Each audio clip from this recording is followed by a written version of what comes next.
All right, so hi everybody. I'm Jennifer. I think I've talked to quite a few of you by now. So this is our first Zoom meeting for the community meeting. And so hopefully it's going to be easy for everyone to use. Some things that are different, as you may have seen in my email and on this thing, is that when you join, you're going to automatically join as an attendee, which means that your microphone is always going to be muted. And but there are three different ways that you can participate. There's still the chat feature, which you will see at the top left hand of your screen. There's the Q&A function, the chat feature, and then raise hand. The Q&A, the questions will go directly to me, and then nobody else can see those. So if you have a question that you only want one person to answer, that's the function that you would use. The second feature is the chat feature, which is going to be just like the Adobe meetings. You have the function to talk to everybody and all panelists. If you want to talk to everybody, including all other viewers / attendees, make sure that when you open the chat feature, you select send to everybody. It automatically defaults to all panelists only. I think that's it for that. And then you will see chat notifications on your upper left-hand side. If somebody sent a chat, it will turn orange, so just pay attention to that. Also, you can raise your hand at any time if you need a question, if you have a question, rather. And there's that. And I'm available through the chat function, the Q&A function, by email, which I've included in this presentation as well as in the invite, and by phone. So if you have any questions, any troubleshooting issues, please let me know and I will happily help you out. Thanks, Jen. The other thing I just wanted to point out is actually sometimes your challenges when you're logging on. So one of the things that Jen has done is in the calendar invite and also here on this screen, her email or phone number. Every now and then we have somebody who runs into a challenge right during the meeting. The biggest thing is we want to be able to connect with you, make it easy for you to connect with us and each other. Initially, we used to use GoToMeeting, then we went to Adobe, which had some neat features, but then we also had folks saying they had a lot of difficulty with sound, logging on, so we're giving this a try, and I do have to say thank you, Martha Post and Kelly Geyer. We always learn from our partners. They introduced us to Zoom, and we've used it quite a bit. So onward, we'll see how that goes. I just want to remind all of you that all of the resources for the meeting, it does sound like someone needs to mute, are linked to the invite you received, linked to the follow-up, and that what you have should look like this, because we have some new attendees. There's a community meeting folder for each month. We want you to use these resources, turn them around, share them in your network. And if we could, let's go ahead and see who we might need to mute. Jennifer, I think you'll take care of that. And we want you to be able to turn all these resources around and use them. Sometimes people say, can I use this? Absolutely, that's the whole point of this. One thing that I think is great is that Kelly Philbeck will often have all of the 8 Kentucky effectiveness coaches who are reaching out all over the state have this information. We are also now able to post the recording from this meeting on YouTube. So all of the resources are here, PowerPoint, agenda, additional handouts, and every month we have our summary of updates. That summary of updates is really designed to keep you, I think of it from my days of being a partner at IU13, standing in front of 10 high schools and, oh my goodness, something changed overnight and I didn't realize it and it was confusing my audience. So we've worked really hard to make sure that we foreshadow exciting advances, but also advances that could cause ripples for you when you're out in the field. We want to share success stories so that you can carry them forward, and we want to get your feedback. So the summary of updates is sort of between the last meeting and now, some of the highlights that have happened that we thought you might like to know about. It's also created that it's something quick that you can email out and share with other people. One of the things I wanted to mention is that we are really creating a lot of updated training materials as we continue to craft our message and learn from working with people. I wanted to point out the ESET link. We've had multiple opportunities. Megan Jensen spearheaded this one with 2 California teachers to spread the word about LDC. And there is a page that is available to you with all of the resources. And it is a great greatest hits when you're working with a school of some examples for disciplines, for elementary.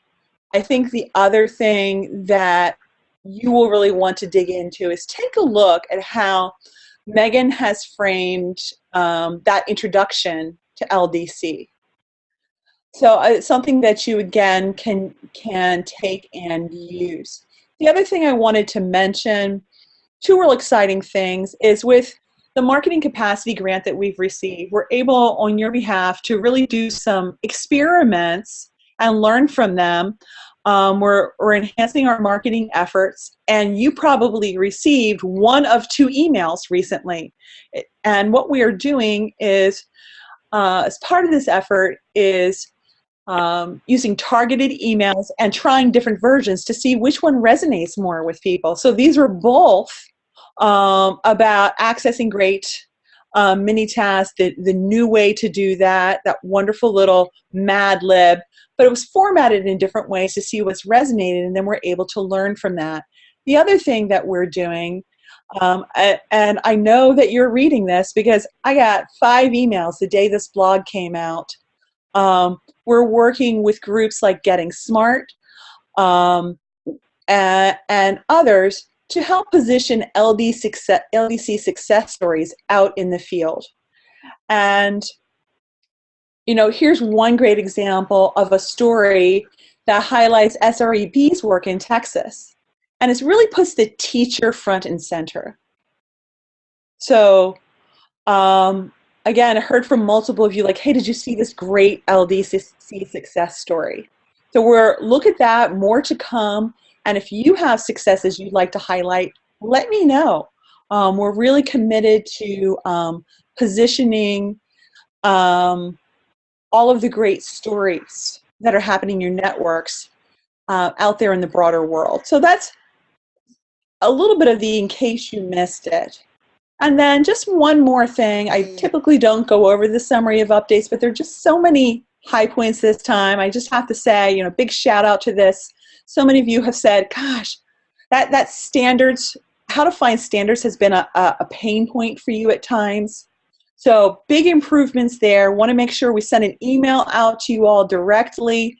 There's a really nice blog with screenshots. So again, I hope that it benefits you and that we'd love to hear from you in terms of any improvements that you think could continue to be made. One thing that will be happening with the standards that hasn't happened yet is that standards are going to be moving up in the module into the bottom of the overview. And that's, again, when people are designing, that's where they are saying it would make more sense to them. So again, we're learning from you. I think the last thing on that note, just around some general information, is I've had a lot of conversations recently with people about alignment to standards and specificity around that, talking about the C3 standards, talking about NGSS, as well as College and Career Ready or Common Core. And I just wanted to point out to you 2 recent blogs that might be useful for you.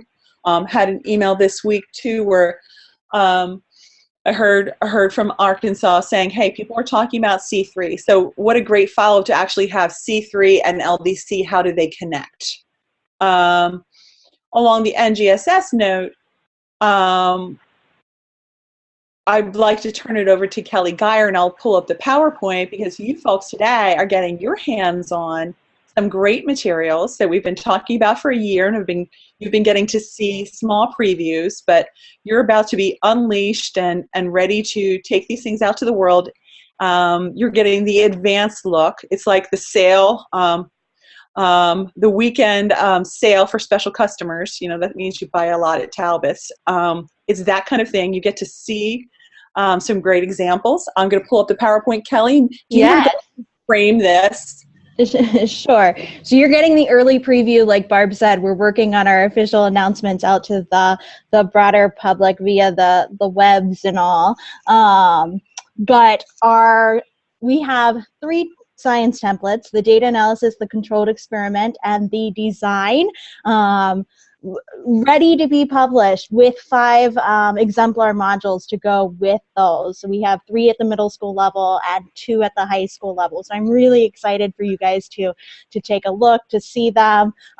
We're really excited to celebrate all of our teachers involved in the work. We're actually planning a video screening for them to celebrate with their administrators, with our managers here at Battelle. We had several of the scientists and engineers and statisticians involved in informing this work, and so we're inviting all of their folks as well to celebrate it. So these have been a long time in the making. I know that we have talked to you over and over about them, and so now this is your opportunity to dig in and to see how you might use them in your networks, in your states, with your teachers. So I'm excited for you guys to take a look at them and to just share that we'll be actually publishing them for everyone very, very soon. Barb, what did I miss there? No, I think that's great. I think just a couple things we want to mention is that we want to do some special marketing around this that then everyone can turn around and use. On the left is just a little mock-up. We're looking at creating a landing page, and I want to get your brains burning out there about, are there other cases where this really makes sense? Here's a great way to showcase LDC and STEM with these resources in a way that's very visual. That there'll be one place you can go. One of our challenges has been making all of our great stuff discoverable. You know, Kelly did 2 great blogs for us last summer. You all have some links to assorted templates, but how do you view it all in a coherent way that you can use again and again, especially if you're working with a science team?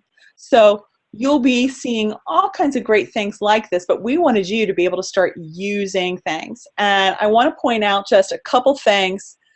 One of the most exciting things about this, and I do have to give a nod to one of our godmothers, Marilyn Crawford. You know, her idea was that there be multiple templates, tons of templates. You know, with Padea template, for example, different social studies, disciplinary templates.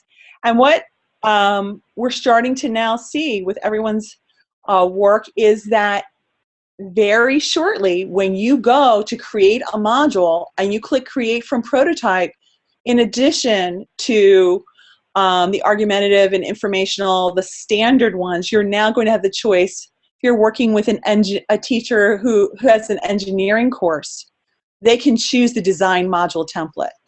And Barb, can I hop in here? One of the things rather you jump in. One of the things we're really excited about is within the templates. So the templates really are a description of what it is in terms of the teaching task and the skills, and but it doesn't have the instruction. And I think the templates do a very good job this time of really explaining like what this will accomplish, but also the different things that a teacher will have to do in adapting this template to work for their classroom. But then it also links to some examples of modules that have used this template. So there are concrete mini tasks and instruction. They can see a full out module that has been developed from that template that is picked and selected different things that matter to their students with that specific content that they're teaching. So I think it's a good set with the template and modules going along with it. And I'll take a moment. Kelly, which one would you prefer that I pull up? So that I'll pull up one module and one template real quickly. Well, you said that you've linked the videos inside the modules, right? Why don't we pull up the Squirmy Science one, because then folks will have a chance to go into that deep dive after we get off the, can watch that video after we get off the call. Oh, this was here this morning. We'll have to double check on that, see what's going on there. We'll double check. There it goes. So here's Squirmy Science, and linked to it is the Battelle design module template. So right underneath, teachers can go to the template. And Kelly, again, feel free to kind of go back and forth here. Here is the new argumentative template that was created through this work. So you can see Claire's question, creating an ecosystem for mealworms. What you're going to see here is the focused standards that really help anchor the work, the reading, writing, the content. That's really power of LDC there, putting that together. And then what you're going to see is the project RFP, the text list, all of these rich resources, background for students, a skills list that is really discipline specific. Mm-hmm. Yeah, so and then, go ahead. No, one of the things that you'll see inside the teaching task is that it is asking kids to both read the request for proposal, figure out what it is that they need to do, what the requirements are. So if you're inside an engineering or inside a science class, like what are the different time restraints, the different material restraints, etc. And then you'll see that really defined as you go through the skills list and helping them both read the RFP, but also collecting all that background information for them to be able to design a solution that works based on all of the everything that is already out there in terms of research. So I think what Barb has up now is just some samples of the student work that was produced outside, inside the classroom for the Squirmy Science module. And each of the exemplars, you'll be able to go in and see some of those examples of the final student papers. These were implemented once, so we also take some time to read the teacher reflections because there are things that they would change when they go back and do it next time around. And it's not pulled up right here, but I will say that I'm also really excited about both of the controlled experimentation modules. One of my science middle school teachers is right now trying to figure out how she's going to adapt it for her anatomy class. And so I think you'll see things that can very easily be adapted for different science content, science standards. Mm-hmm. And then again, linked in all of these modules is at least one video where you can see the work in action in the classroom. So again, last piece about this, just in helping you be able to work this, is when you click on the design template, Kelly mentioned, we have just a blurb that says, hey, these are going to look a little bit different than the traditional LDC templates, but you should see the bones of LDC. Backwards design, the idea of the small focus cluster of standards, writing in response to reading, but then there's clear directions on, here's how you work this template. Here's the decision points you need to make as a teacher. Then the template, go ahead, Cal. Yeah, the only other thing that I would add is as you're going through and looking at it, there's some, as you're working with teachers, there are some mini tasks that could work over and over and over again inside their science classrooms, inside their engineering classrooms. So you might even just have them enter with one of those mini tasks before jumping into a full module. But there are videos for some of those mini tasks as well as for the some overviews of the entire module, depending upon which one you're focusing on. And so again, the work will continue. We hope that this serves as a model for ways that we could develop rich content in conjunction with teachers. And actually with the really neat thing about this was the way that Battelle linked a scientist as a critical friend to teachers. So they worked in these triads. And I think the other thing I just wanted to do is publicly thank Mary Lynn Huey is on this call, Susan Weston is not, as they really helped shepherd along the feedback process on this and iterated with the teachers through the work. Yes. So, and also, thank you to both. And Mary Lynn also mentioned in the comments, and I want to make sure everybody sees it, but the design module could very easily be adapted to non-science disciplines as well. The module begins with students reading and analyzing an RFP. Just make sure you take a moment to read her comment, and I think she goes into talking about how it could be adapted inside the social sciences as well. So we're excited to see how people take this and run. And I think one of the things that I would just like to say before we move on to just another really exciting anchor for our work, the teacher competencies, is I'm hoping one of the things you receive from participating in this community as a leader is that you get an advanced look at this, a chance to make it work, think about how you could really use it in your network before all of the teachers begin to receive it, so that you have that sneak peek and time to process and strategize. So I'm hoping that pattern works for you, and I'm also hoping that you then shoot back feedback and ideas. So what I'd like to do next is to just kind of build off of our last conversation around teacher competencies and how they're going to impact our work. Last time we introduced the idea of teacher competencies. I'm going to pull those up in a moment, and Suzanne Simons is just going to chat a little bit, and what she's going to do is really talk about, what does that really mean? Let's get real here. I mean, I'm old, folks. I've adopted an anchor. I've unpacked standards. I mean, I feel like I've been doing this since the 90s. So when we now start saying, and we're really going to use teacher competencies as an anchor, what does that mean? And how could you get involved in, as you're all thinking about your PD models for next year? What twists and shifts could that mean for you? So Suzanne, I'll follow your lead, but I thought I'd start with pulling up the competencies. Is that right? Yeah, please do. And then also that PowerPoint. We can look at a couple slides there. Great. So hi, everybody. I want to, hi, it's always delightful to be here. And with Zoom now, we can actually see faces, which is so fun. Yes, I know. I feel like I'm talking to you, which is great. So the fun thing about the teacher competencies is that I think we've already heard some really interesting feedback on the usefulness of them. And I think in the last meeting, people had really interesting ideas about how teachers might use these for self-assessments or how they might drive professional learning plans or coaching plans that you work on with teachers. I had the great privilege to be with two groups of teachers last week in Florida at the Florida Civics Project working session, and then at Robert Louis Stevenson Elementary School in Merritt Island. And there's some things I wanted to sort of share, and then I know that we have some people here from Stevenson who also may share.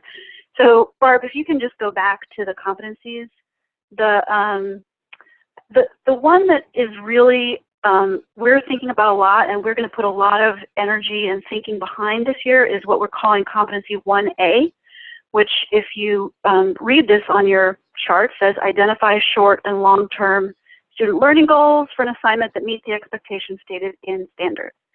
So the long and short of that in LDC speak means selecting focus standards around which you build your modules and around which you do the work as a teacher to plan your instruction for students. So the fun thing about this, I think, is it allows us to be really deliberate. As Barb said, we've been unpacking standards forever, but the truth is, what this is allowing people to focus on is what is the kind of work that you want your students doing? Like, what do you want them thinking about? What do you want them working on? What do you want them doing during this instructional period? So what we are hoping to do is we're hoping to be able to provide, as the Battelle collection has done for us, it provides a way for people to navigate the resources, and we're trying to figure out other ways for people to navigate the resources. So LDC is a process, a sort of a reciprocal process where kids read for a specific purpose or research for a specific purpose in order to be able to synthesize ideas and information and write about them. That kind of reciprocal relationship between the reading and writing is really important in LDC design thinking. And so what we're trying to do is figure out, if we focus on this teacher competency of teachers identifying focus standards that articulate the work their students will do, what kinds of examples do we have that are really good examples of doing that kind of work? So this is one example, and this is, I'll talk through it a little bit because we're trying to set up more easy to find ways, or easy to use, I suppose, ways to find content in our system. So let's just say that you're a teacher and this is an ELA example, so we'll use this.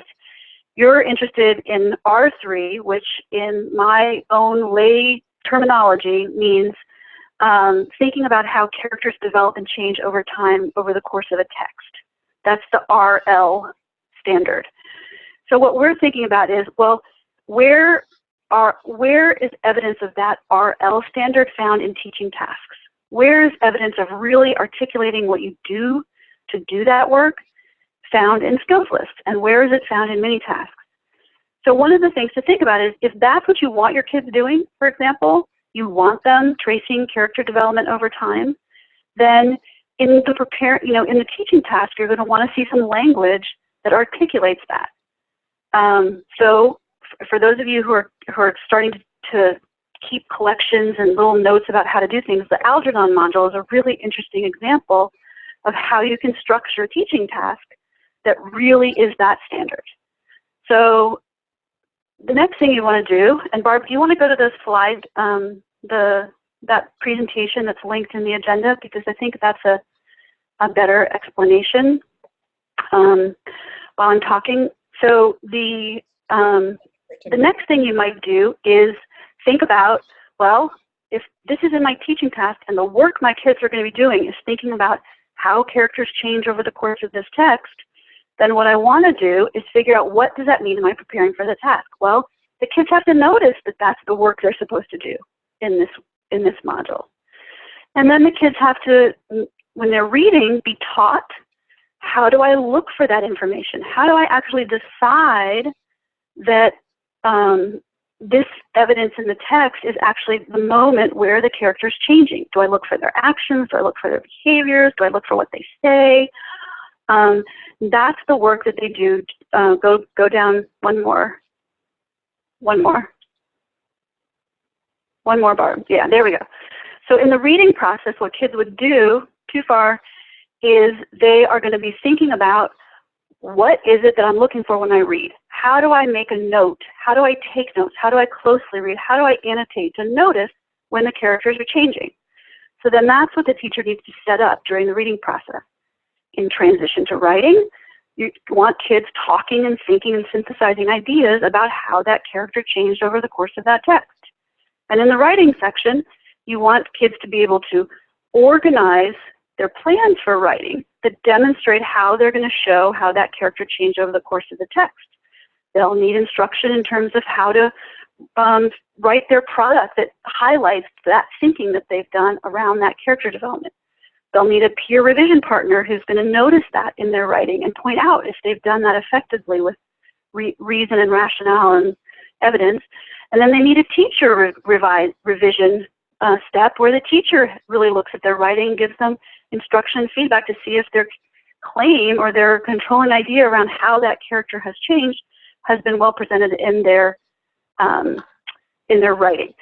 So this is a kind of a really concrete example of one standard being traced out through the course of a module development. Now, I think that when we write LDC modules, the reason we talk about focus standards so much is that if we use a reading, a writing, and a content standard together to really drive the purpose of that work, we end up with this nice focus cluster, and we can be specific and strategic.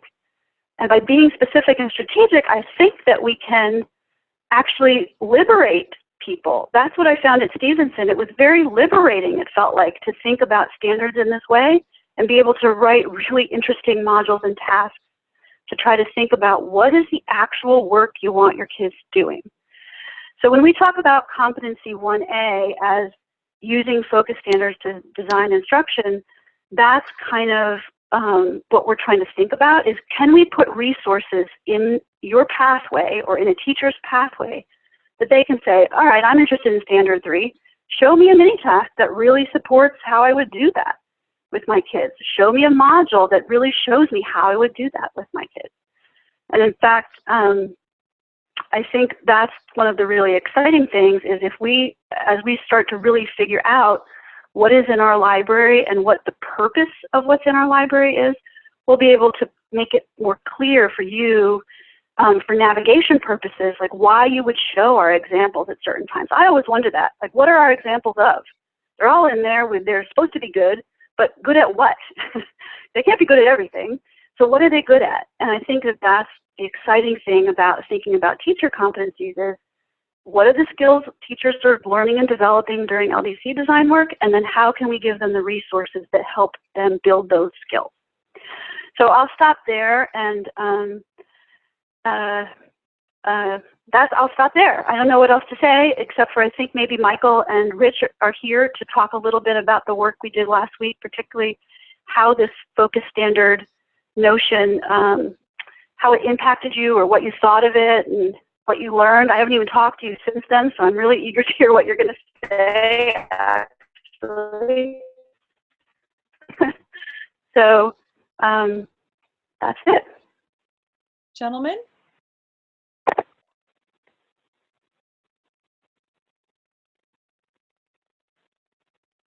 Are they here?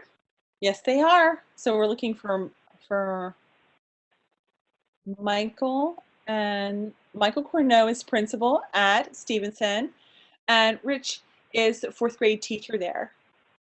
I think I hear the background noise. Gentlemen, can you go ahead? Are you able to speak? I know you're able, but. I don't think they're here, or they're muted or something. Oh, I did see them. I just unmuted them. They should be good to go. Okay, great. Can you guys hear me now? Are we doing Karen and David or Stevenson?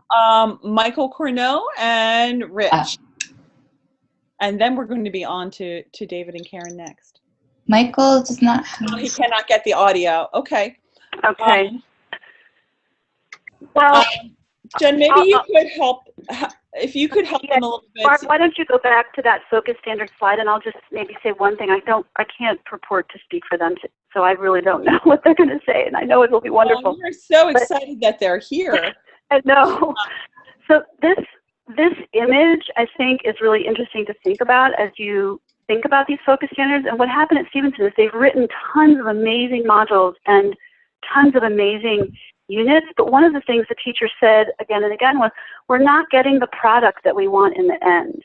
We're really not, the writing isn't exactly what we want. It's not as crisp. It seems to be a little fuzzy compared to what we were hoping, and we're not sure. So what they're really working on and thinking about is how could narrowing the focus standard actually help the kids to really dig deeply into the kind of thinking that the teachers want them to do. So that I'm excited for them because they're now looking at all their amazing content to really think that through. Suzanne, can you hear me now? Oh, I can hear you now. Great. Hello, you, Michael, save me. My goodness. My. It's always amazing trying to get the computer to work. Sorry about that. Rich is here with me, and we will share the microphone. I'm sorry, I've been dealing with the computer, so what's the question? So what we'd like you guys to do is just tell us a little bit. We're talking about how focusing on focus standards and the work that you did last week has impacted your thinking, impacted what you're doing. For us, the work has been on, as I think Suzanne was talking about as I wrestled with all this, our alignment. We wanted to make sure that what we were doing was aligning our standards to the task that we were asking our students to do. Was it really going to make an impact and a difference on how students learn? And so looking at the template question, the task question was really important, but then more importantly, we felt that our modules were very long, and was it bringing the result that we wanted? Was it narrow enough at the same time? So we had a lot of questions. The help that Suzanne and Eleanor brought and Rob to the table has been really enlightening. I'm going to ask Rich to speak to that because he was working on a module and he had a lot of questions. So we resolved a lot as well. Yeah. Hello. Welcome, Hi, Rich. Yeah. Oh, well, thank you.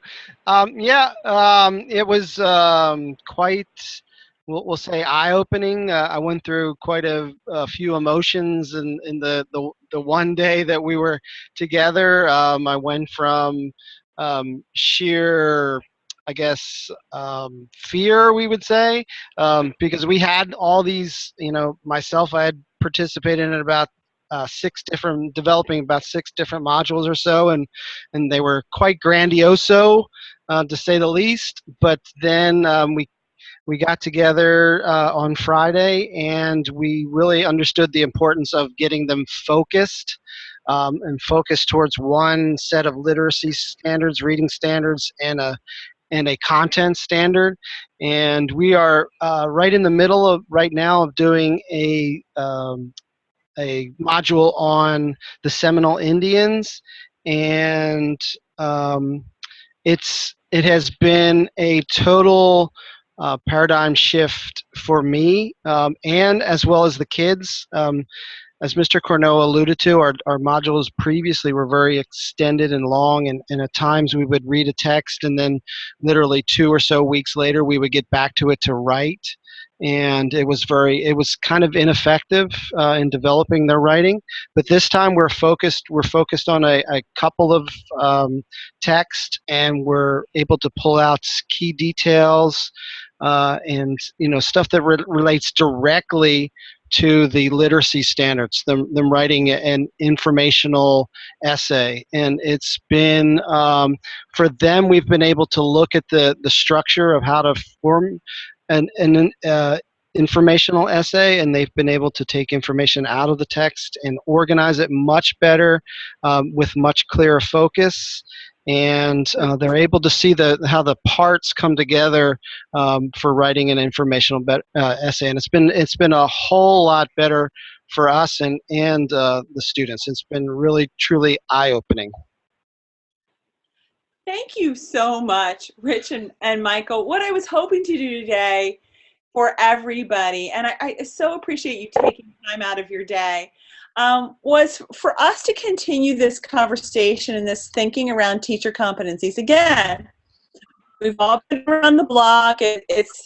We've heard, building skills, but how does this really impact our work? And what I'm hoping to do is get you thinking about when we say we're going to be identifying short or long-term student learning goals for an assignment that meets expectations stated in external benchmarks. Well, what does that mean? If we're going to sequence our assignments, what does that really mean?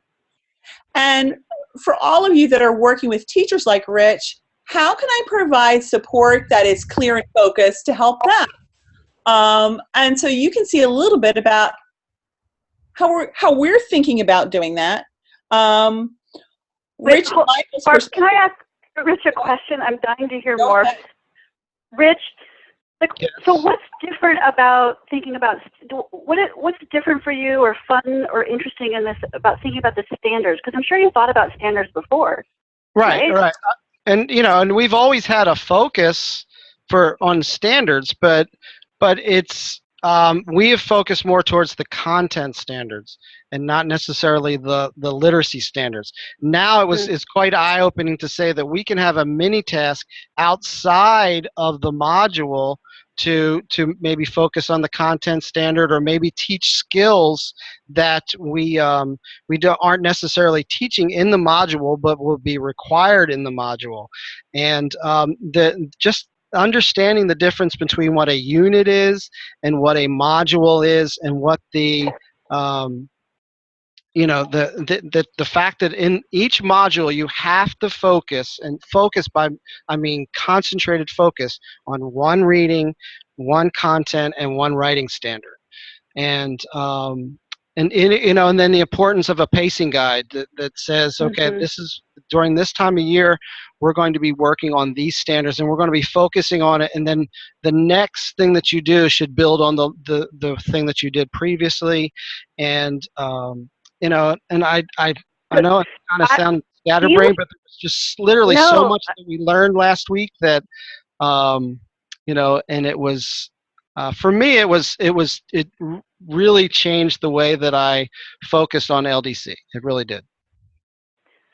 So I know we have other topics in this meeting, but Rich, you probably have student work from the last time you taught this, so it'll be really interesting, I think, to compare.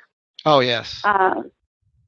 Right? Because you'll see differences. It'll be interesting to figure out what those differences are. So thank you for sharing that. Yeah, and I can't stress enough about the we'll call them maybe mini modules that outside of the module, and then even deeper than that, the little lessons that go along with them. And Hmm. yeah, that was paradigm shift, as I said. Yeah. Well, thank you. Thank you so much. No, thank you. Thank you, Susan. Uh, Yes. So and fun.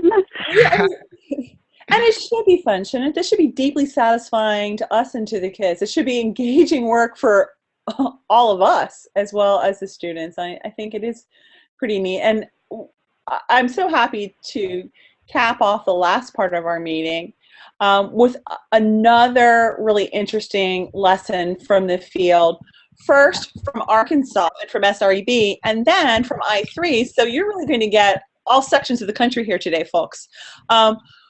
We're all noodling around with how to have the biggest impact. Teacher competencies is on the forefront of our minds and thinking about how we can use that to really be a driver in our work. The other thing is thinking a little bit about how we can provide opportunities for meaningful collaboration without pulling teachers out of the classroom for 10 days, 8 days, and also providing meaningful ways for teachers to acquire content on their own timetable, but have chances to collaborate.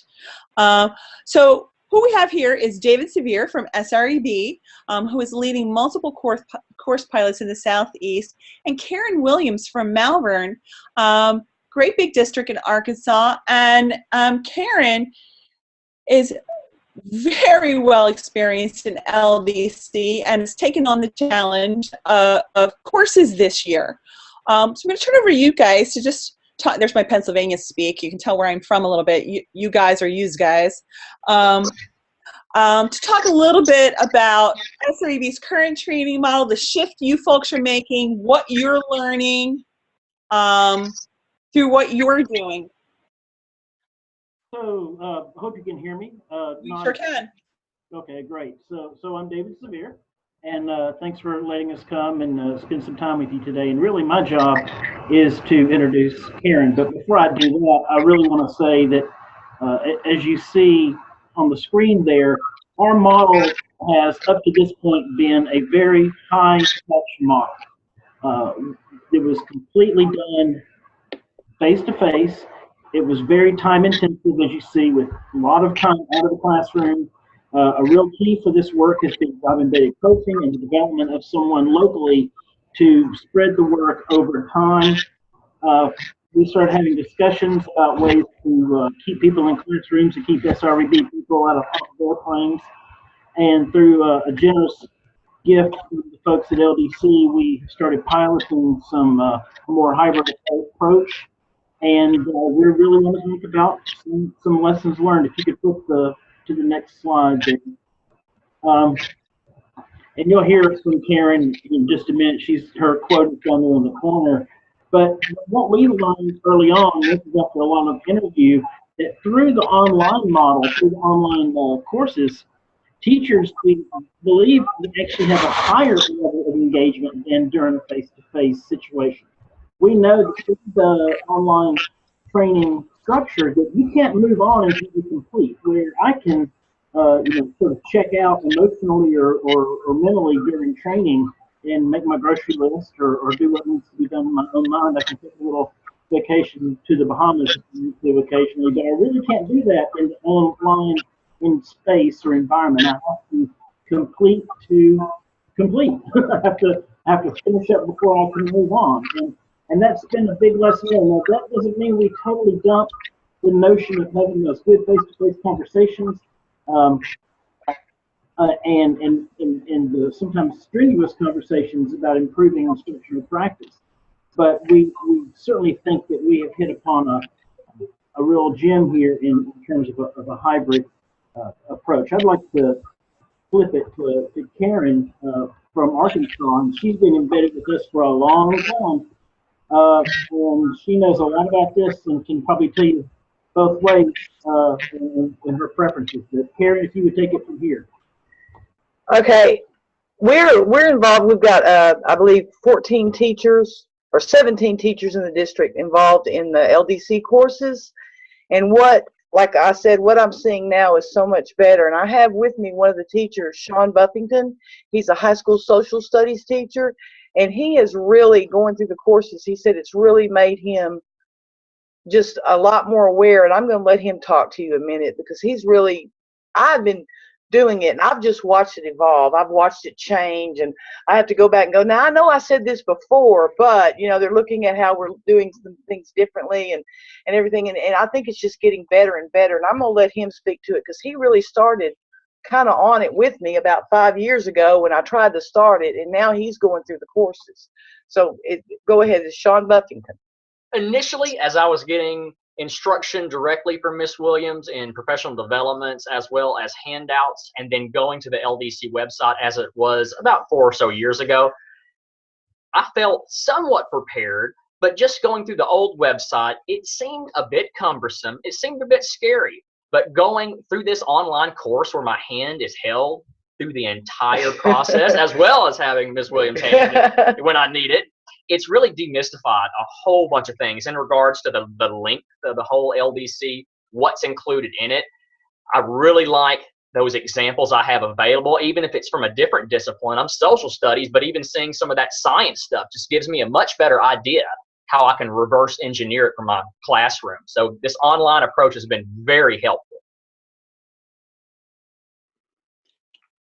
Are there questions from the group? I mean, it's really exciting here. I'm wondering what specifically are some of the things that are different about your experience, or some key learnings, and how is Karen's support different? Those are some of the things I'm wondering. I bet other people are wondering other things.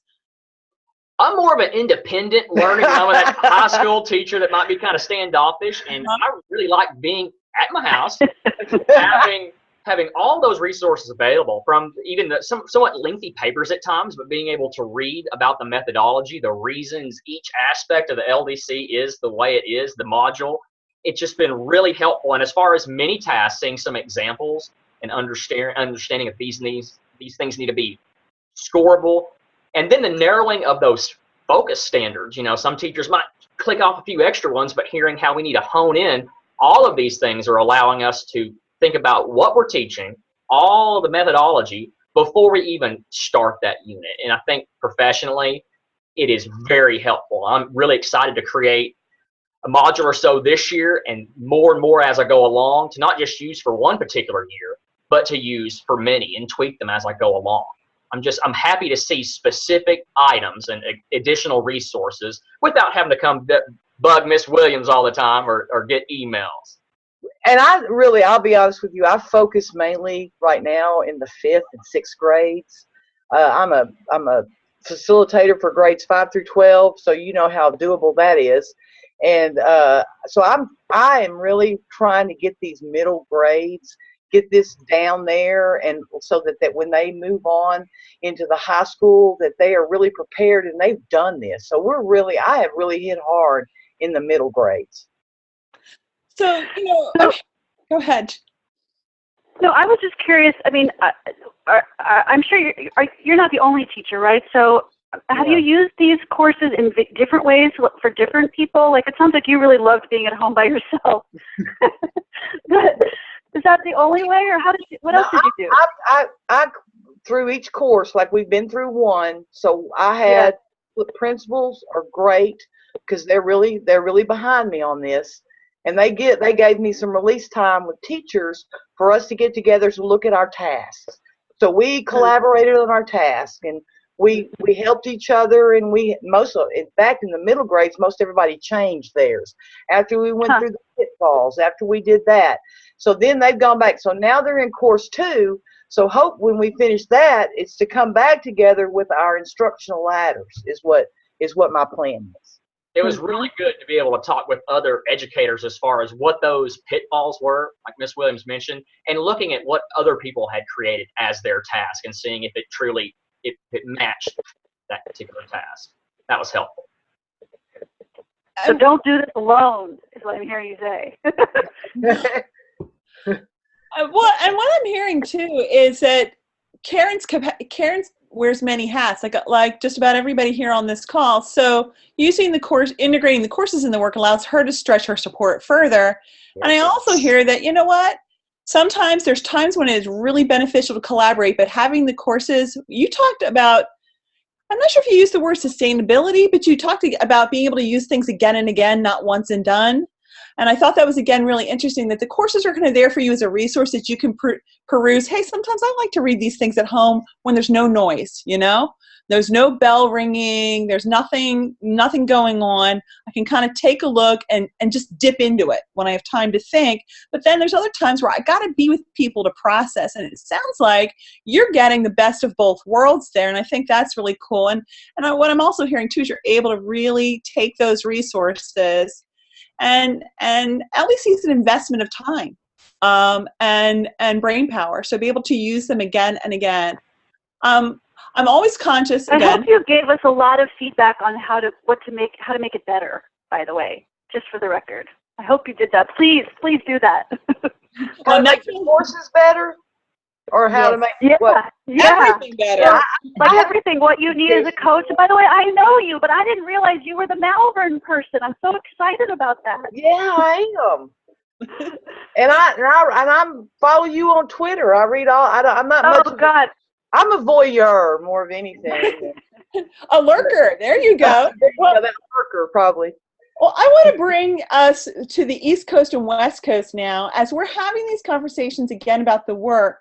One thing that's really exciting too is to look at this hybrid model and what people are doing with PD through the lens of I3, the federal validation grant that we received. I'm going to turn it over to Jamie Craig and Megan Jensen as they're into the mid-year of the grant to talk a little bit about what they're learning, as basically Jamie and Megan are really functioning almost like school districts in this process. They're supporting school districts and being a PD partner. So Jamie and Megan?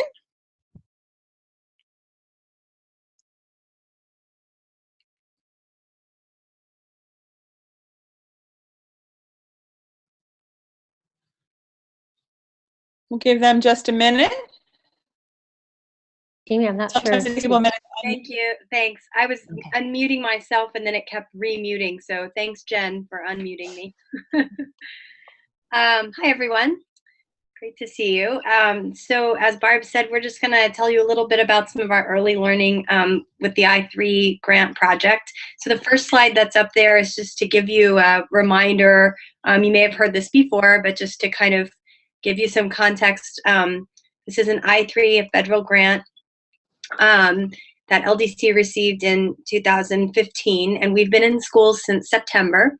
So we have a few months in schools. We can support up to 600 teachers each year for 5 years, and this year we have about 100 to 150 in each district. It's kind of like a pilot year. We're partnering with the local districts and with Generation Ready and Amplify Learning, who are doing the coaching in the schools. And almost all of the coaching is virtual. So Zoom, what we're using right now, is exactly how the coaches Zoom into those collaborative meetings and guide the teachers about once a month, sometimes twice a month, and then they meet on their own the other times. They also provide written feedback and core tools and using the Teaching Channel Teams platform, which is like a threaded discussion. And all of the teachers have access to courses, so it's really interesting to hear Karen and everybody talk about their experiences with courses, because we have a lot of teachers also going through the courses for the first time. And teachers and coaches alike in this experience are all learning really brand new skills. So it's been a great learning process so far.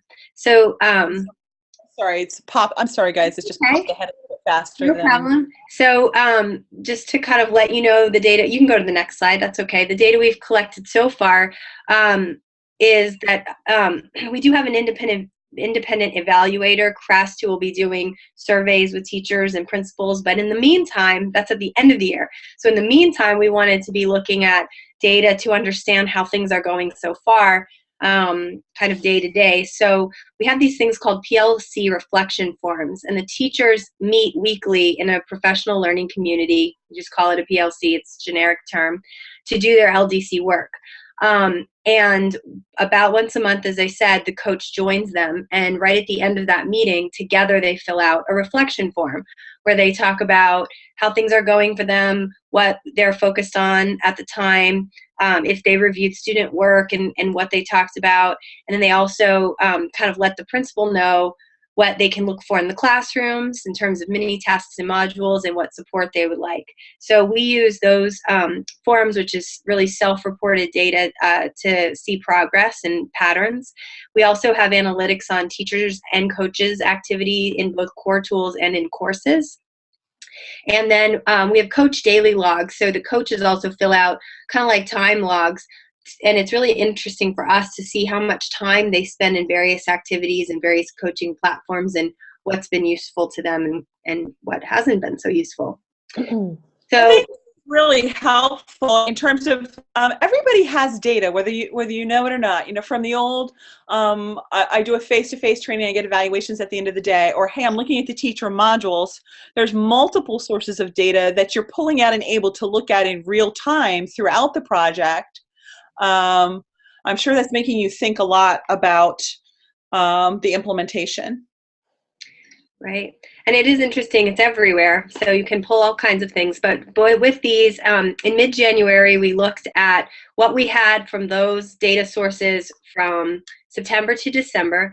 And what we're really looking for is any early indicators of strong implementation. Is there anything showing us what might be working best for schools? And so what we're starting to see are these 5 early indicators there on the slide.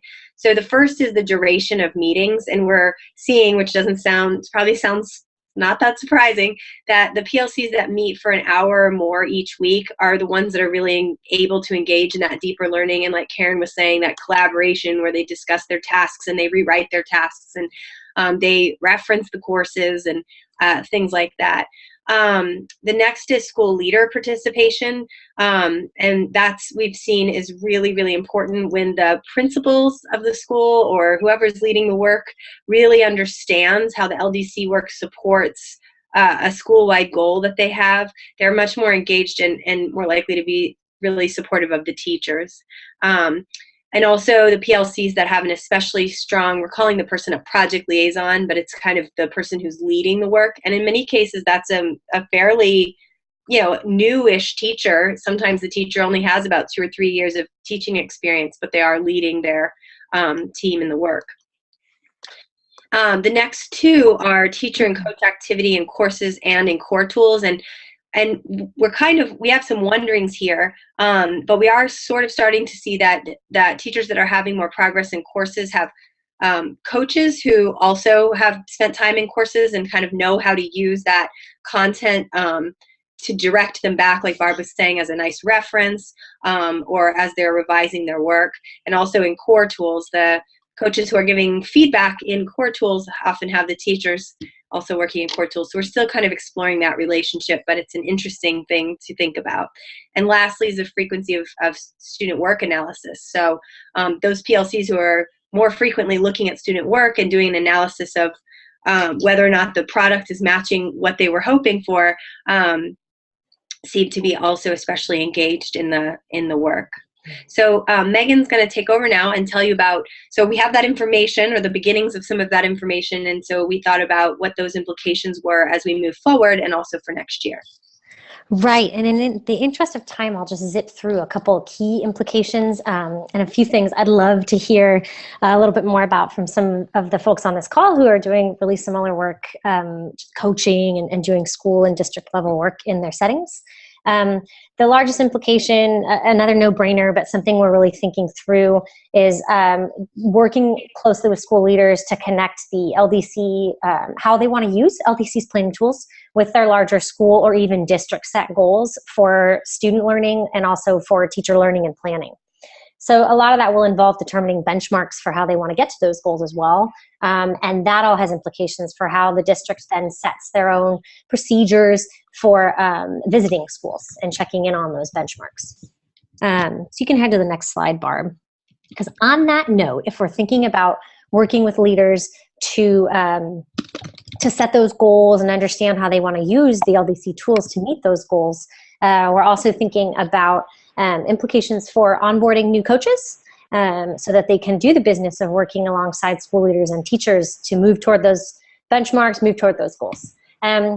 And so a big part of that for the coaches and what we're thinking is having them take those LDC online courses to create their own module. And we're actually toying around with the idea of creating learning plans in Teaching Channel. If anyone's ever used these, I know a few people have, creating a learning plan specifically for our coaches so that they can move through some of that onboarding process themselves during the summer to create their module, get a thorough understanding of these LDC planning tools, receive feedback on that module, and then also actually start developing their learning plan. So kind of you can picture their work plan for each school that they'll be coaching. And perhaps using the Teaching Channel platform to do so. Implications for the districts, if you do want to take a look at these, again, go back to that notion of working to set the school goal and really contextualizing the use of the LDC tools to start moving toward student literacy goals. And that's, you can move forward, Barb. A couple other things here. You're welcome to browse on your own. On this call, I'd really love if anyone has any other resources, planning documents, kind of thoughts they're having around how they connect with and kind of plan with school leaders to articulate the vision of how they'd like to use mini tasks and modules to get toward their own goals that they're setting, or even goals that their district has set for them. We'd love to be sharing a lot of those, and we'll do the same, particularly as we build some of those learning plans. Thanks, Megan. That is great. What I really was hoping, and thank you for doing that, is just sharing a little bit of some of these highlights that we're learning from all of these different projects. And I just want to thank everybody who was on the call today. We ran a little bit longer than we normally do, but there was such rich sharing. We'd love to hear from all of you in terms of follow-up. Are there topics we're interested in just doing an ad hoc conversation? 45-minute chat, perhaps more about I3 or thinking about hybrid learning or the teacher competencies work or other topics. So please feel free to let me know, hey, we need more of that or less of X. I'm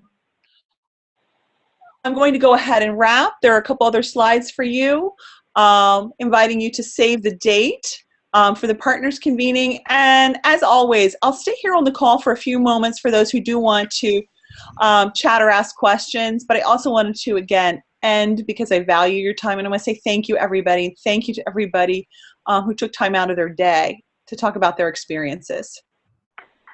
Thank you, everyone. And thank you, teachers, for coming and sharing. It's so exciting.